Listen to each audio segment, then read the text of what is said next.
Dans la partie la plus profonde de la mer se trouvait le palais du roi de la mer. Et il avait 6 filles. Ils ont joué dans le jardin toute la journée. Contrairement aux autres princesses, la plus jeune était calme et maussade. Et son nom était la petite sirène. Surtout, elle adorait écouter des histoires sur le monde des gens. Traditionnellement, une sirène ne pouvait remonter à la surface que pour la première fois à son 16e anniversaire. Et maintenant, il est temps de voir la terre et la plus jeune princesse. Elle a fait surface près du navire, chantant et musique venant du pont. C'était la première fois que la princesse voyait le navire. Dans la cabine du navire, la petite sirène remarqua un beau prince. Pendant longtemps, elle ne put le quitter des yeux. Soudain, une violente tempête a éclaté en mer. Le navire du prince a heurté un rocher et s'est brisé en morceaux. Dans l'obscurité totale, la foudre a éclaté et la petite sirène a vu le prince tomber dans la mer. Elle l'a sauvé en le ramenant à terre. Bientôt, le prince a été retrouvé par une fille qui passait. Quand il s'est réveillé, il lui a souri et l'a remercié de l'avoir sauvé. La petite sirène est devenue triste que le prince ne sache même pas son existence. Elle a plongé dans l'eau et a nagé. D'après les histoires de son père sur les gens, la petite sirène savait qu'il considérait la queue de poisson des sirènes comme laide. Par conséquent, pour plaire à une personne, il fallait acquérir 2 jambes. Le lendemain, la petite sirène est allée voir la sorcière des mers. La sorcière accepta de lui faire une potion qui transformerait la queue de poisson en une paire de jambes minces. La démarche de la princesse serait gracieuse, mais chaque pas qu'elle ferait lui apporterait une douleur insupportable. Et si le prince en épousait un autre, la petite sirène se transformerait en écume de mer. En retour, la sorcière a souhaité prendre sa merveilleuse voix de la jeune fille. La princesse était prête à tout pour être proche du prince, et elle accepta. Après avoir navigué vers le palais princier de nuit, la petite sirène a bu une boisson magique. Une vive douleur la traversa et elle s'évanouit. Se réveillant dans l'après-midi, la jeune fille a vu le prince devant elle, et baissant les yeux, a trouvé 2 pattes au lieu d'une queue de poisson. Le prince a essayé de savoir qui elle était et comment elle est arrivée ici, mais la petite sirène ne pouvait pas parler. Malgré sa démarche aérienne et sa belle danse, elle ressentait une douleur terrible dans ses jambes. Le prince s'attacha de plus en plus à la petite sirène, mais la traita toujours comme une petite fille douce. Il ne lui est jamais venu à l'esprit de faire d'elle sa femme. Une fois que le prince a admis que son cœur est occupé par celui qui l'a sauvé il y a longtemps sur le rivage, ils vont se marier. La petite sirène était très bouleversée, mais ne pouvait pas lui dire la vérité. Au moment du mariage, le prince a invité la petite sirène à accompagner les jeunes mariés en voyage de noces. Une luxueuse tente lune de miel est étalée sur le pont du navire. La petite sirène avait une dernière soirée pour être avec celui pour qui elle avait quitté sa maison, donné sa voix merveilleuse et enduré des tourments sans fin chaque jour. Mais il ne les a même pas remarqués. Quand le silence tomba sur le bateau, la petite sirène s'assit sur le pont et attendit les premiers rayons du soleil. Soudain, près du navire, elle remarqua ses sœurs. Ils ont demandé en larmes à la sorcière d'aider à sauver la princesse de la mort. La sorcière leur a donné un couteau tranchant, avec lequel la petite sirène devait percer le cœur du prince. Une goutte de son sang transformerait ses jambes en queue et elle pourrait retourner à la mer. La petite sirène a regardé dans la tente et y a vu un couple amoureux endormi. Elle n'a pas trouvé la force de prendre la vie du prince et a jeté le poignard dans la mer. De chagrin, la petite sirène se jeta à l'eau. Mais la gentillesse de la princesse a fait fondre le cœur de la méchante sorcière. La sorcière a annulé son sort et la petite sirène avait à nouveau une queue de poisson au lieu de jambes humaines. Il était une fois un vieil homme et une vieille femme dans une petite maison à l'orée de la forêt. Tout dans leur vie se disputait, une seule chose manquait, le vieil homme et la vieille femme n'avaient pas d'enfants. Une fois, le vieil homme a demandé de faire cuire un pain d'épices en forme de petit homme.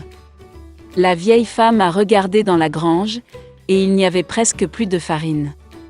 Elle a pris un bol, l'a frotté le long de la boîte, l'a brossé le long du fond, et une poignée de 2 poignées environ a été recueillie. La vieille femme pétrit la pâte sur de la crème sûre, et quand elle roula le pain d'épices sur la table, elle le prit et le fit en forme de petit homme, avec des bras, des jambes, avec une tête. Et mettez-le au four. Au bout d'un moment, la vieille femme vint voir si le pain d'épices était cuit, le prit et le mit sur la fenêtre pour qu'il refroidisse. L'homme en pain d'épices s'est refroidi, s'est allongé, s'est couché, mais s'est soudainement levé, et a couru aussi vite que possible hors de la maison, de la fenêtre au banc, du banc au sol, à travers le sol et aux portes, a sauté par-dessus le seuil du porche à la cour, de la cour à la porte, de plus en plus loin. La vieille femme appela son mari, et ils se précipitèrent tous les deux après lui. Mais ce n'est pas si facile d'attraper le bonhomme en pain d'épices. Maintenant, il a déjà atteint le champ où les paysans battaient leur récolte. Passant en courant, le bonhomme en pain d'épices leur a crié qu'il avait déjà fui la vieille et le vieil homme, et qu'il les fuirait facilement aussi. Les paysans l'ont entendu et ont couru après lui. Mais, peu importe la vitesse à laquelle il courait, ils ne pouvaient pas le rattraper. Un bonhomme en pain d'épices a couru jusqu'au champ où les tondeuses tondaient l'herbe. Passant en courant, il leur a crié qu'il s'était déjà enfui de la vieille femme, du vieillard et des paysans, et il les fuirait facilement aussi. Les tondeuses ne pouvaient pas supporter un tel ridicule, tout le monde se précipita après le bonhomme en pain d'épices. Ils courent aussi vite qu'ils le peuvent, mais ils ne peuvent pas rattraper. Et vers le petit homme, la vache marche, il lui a crié qu'il s'était déjà enfui de la vieille femme, du vieil homme, des paysans et des faucheuses, et qu'il la fuirait facilement aussi. La vache s'est fâchée et s'est aussi précipitée après le bonhomme en pain d'épices. Seulement, il ne peut pas rattraper. Et un cochon le rencontrait. Le petit homme a crié qu'il avait déjà fui la vieille femme, et le vieillard, et les paysans, et les faucheuses, et la vache, et il la fuirait facilement aussi. Un cochon hurla et courut après. Seulement, elle ne put rattraper son retard, elle était trop grosse. Un bonhomme en pain d'épices court le long de la route et un lièvre le rencontre. Le petit homme a dit qu'il s'était déjà enfui de la vieille femme, du vieillard, des paysans, des tondeuses, de la vache et du cochon, et il le fuirait facilement aussi. Le lièvre entendit cela et courut après lui. Il ne peut pas non plus rattraper le petit homme, seul le lièvre l'a vu. Un bonhomme en pain d'épices court et un loup le rencontre. « Je vais vous manger, » dit. Et le petit homme lui répondit qu'il avait déjà fui la vieille femme, et le vieillard, et les paysans, et les faucheuses, et de la vache, et du cochon, et du lièvre, et il le fuirait facilement aussi. Le loup grogna et se précipita sur l'homme en pain d'épices, et il esquiva et courut aussi vite qu'il le put. Seul le loup l'a vu. Un bonhomme en pain d'épices court et un énorme ours le rencontre. Son petit homme n'avait pas peur, mais criait qu'il avait déjà fui la vieille femme, et le vieil homme, et les paysans, et les tondeuses, et de la vache, et du cochon, et du lièvre, et du loup, et il s'enfuirait facilement de lui aussi. Un ours féroce lui tapa du pied et courut après lui. Mais l'ours était trop lent pour rattraper le bonhomme en pain d'épices. Un bonhomme en pain d'épices court et un renard le rencontre.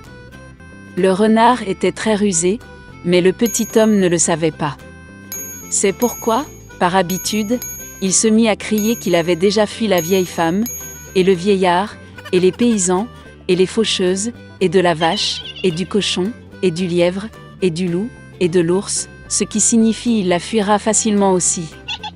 Le renard a écouté la fin, et a dit qu'elle était très vieille, n'a rien entendu.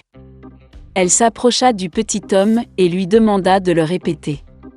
Obéit à son idiot de bonhomme en pain d'épices et recommença à se vanter. Le renard a écouté la fin et a dit qu'elle n'avait toujours rien entendu. Elle s'approcha encore plus du petit homme et lui demanda de le répéter. Le bonhomme en pain d'épices a accepté, et alors seulement il a recommencé, alors que le renard se jetait sur lui et mangeait. Et le bonhomme en pain d'épices ne se vantait plus.